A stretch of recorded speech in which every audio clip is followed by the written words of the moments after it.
Hier waar ek vanoggend op my fiets ry, koud gekry het, vroeg opgestaan het en slaap ingeboet het om hier te kan wees, het ek begin wonder, hoeveel tyd spandeer ons nie daaraan om 'n gesonde lewe te kan lei nie? Hoeveel opofferings ons nie bereid om te maak om 'n kwaliteit lewe te kan hê nie? Hoeveel geld spandeer ons nie aan vitamines en gesondheidskos om 'n gesonde lewenstyl te kan hê nie? En toe wonder ek myself, Thomas, maar hoeveel tyd en opofferings maak ek vir my geloof? Vraag is vanoggend, hoe gesond is jou en my geloofslewe?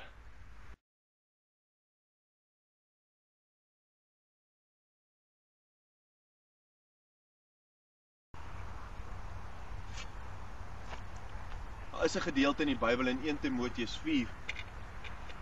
En daar staan, jy moet jouself oefen om in toewyding tot God te kan lewe. Hy sê in die gedeelte, dit het 'n bietjie waarde om jou liggaam sekere dinge te ontsê, maar om in toewyding tot God te lewe het in alle opsigte groot waarde. Hierdie liggame wat ek en jy elke dag oefen en gesond wil kry, dit gaan op 'n stadium tot niet. Maar om jouself te oefen om in toewyding tot God te kan lewe, hou 'n belofte in vir die ewigheid. Die vraag is vanoggend, hoe gereeld oefen ek en jy nie geloof? Hoeveel keer is ek en jy regtig bereid om tyd te maak om onsself te oefen, Bybel te lees in die oggend, te bid, sodat ons 'n gesonde lewe saam met God kan hê? Hoeveel aande is ek en jy nie te moeg om te bid of Bybel te lees nie? Hoeveel oggende sê ons, ek kan nie vanoggend vroeg opstaan om Bybelstudie te doen nie, ek het laat gewerk. Hoe fiks is jou en my geloofslewe?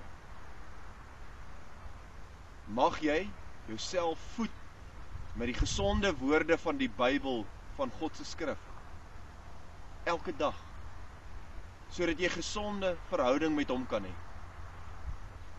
Mag jy elke dag tyd inruim en selfbeheersing in die dag lê om te kan bid, sodat jy met jou Skepper kan praat. Mag jy 'n gesonde geloofslewe hê.